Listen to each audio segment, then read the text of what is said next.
নামগুলো বলেন, আমি বললে তারপর। হ্যাঁ, নাম বল। আমার বাসুর খায়ের শিকদার, ওনার ছেলে রবিউল শিকদার, ওনার ছেলে রকি শিকদার, ওনার ছেলে তামিম তামিম শিকদার, আর ওনার বউ হচ্ছে রোজিনা বেগম। আমার ননদ হচ্ছে পারবিন, নাদিরা পারবিন। এরা সবাই মিলে এসে হামলা। একটু বিবাদ হয়, বিবাদ হওয়ার পরে মনে করেন যে আমরা থানায় একটা ডাকে, ওইখানে ডাকলে বসাবসি কালকে হয়। বসাবসির পরে কাগজপাতি দেখার পরে এক পর্যায়ে তারা মাইনে নেয় না, ওখানে এক পর্যায়ে হাতাহাতি হতে থাকে। তারপরে দারোগা বলে দিচ্ছে, আমরা চলে আসছি। চলে আসার পরে বাড়ি যখন আমি আসি গেটের কাছে, তখন আসলে আমার বাসুর এখানে আমার কাছে দাঁড়া বললে আমি ওইখানে গেটে তালা লাগানি ছিল। উনি আমার হয়তো কাগজপাতি কাড়ার জন্য উনি আমাকে হামলা করছিল। আমি এখান থেকে পালাই আমার জীবন নিয়ে বাঁচার জন্য আমি আর এক বাড়ি দিয়ে দৌড়াইয়ে আর এক বাড়ি আশ্রয় নিই।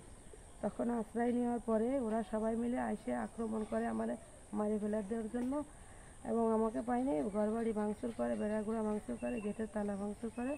ভাঙচুর করে আমার ঘরে ঢুকে আমার আলমারির লক ভেঙে আমার আলমারিতে 1 লক্ষ টাকা ছিল।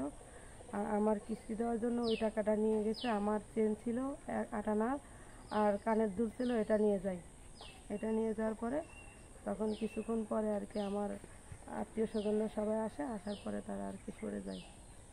আসার পরে রবি শিকদার বলেছে যে তুমি যদি ঘেরে দখল যেতে চাও তাহলে তুমি ওই ঘর বাড়ি ভাঙে চুঙে সরাই নিয়ে তারপরে তুমি ঘেরে যাবা, নাহলে তোমাদের মেরে ফেলবো আমি। আর রবি শিকদারের আব্বা হচ্ছে খায়ের শিকদার, উনি বলেছে খোদার কসম তুমি যদি ঘেরে যাও তোমার আমি একদম মেরে ফেলাবো, রক কেটে তোমার বাঁচাবো না আমি।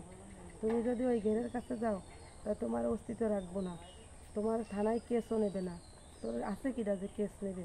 কিছু করতে পারবে না কেউ, তোর একদম মারিয়েই ফেলাই দেবো। তাই আমি এখন নিরাপত্তা চাই সরকারের কাছে, আমার জীবনের নিরাপত্তা চাই।